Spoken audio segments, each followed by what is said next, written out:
বিজ্ঞানীদের নজরে এখন এক অস্বাভাবিক গ্রহাণুকে কেন্দ্র করে কয়েক মাস ধরেই চলছে জল্পনা।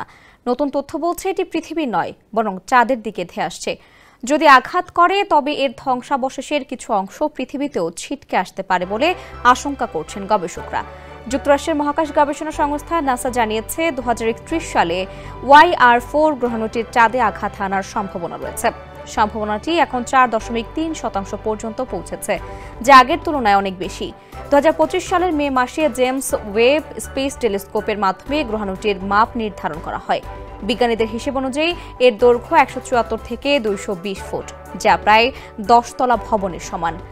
YR4 প্রতি 4 বছর পর সূর্যকে প্রদক্ষিণ করে এবং এর গতি ও গতিপথের কারণে এটি বিজ্ঞানীদের বিশেষভাবে আগ্রহের কেন্দ্রবিন্দুতে। নাসার হিসাব বলছে ফেব্রুয়ারিতে চাঁদে আঘাত হানার সম্ভাবনা ছিল 1.7%। এপ্রিলে তা বেড়ে হয় 3.8%, আর এখন সেটা দাঁড়িয়েছে 4.3%। বিজ্ঞানীদের মতে যদি এই গ্রহাণু সত্যিই চাঁদের উপর আঘাত হানে তবে তা হবে এক বিরল মহাজাগতিক ঘটনা। সাধারণ মানুষও হয়তো পৃথিবী থেকে এই দৃশ্য দেখার সুযোগ পাবে। নাসা বলছে এ ধরনের ঘটনা প্রায় 1000 বছরে একবার ঘটে। এনডিটিভি সূত্রে তথ্য জানা গেছে।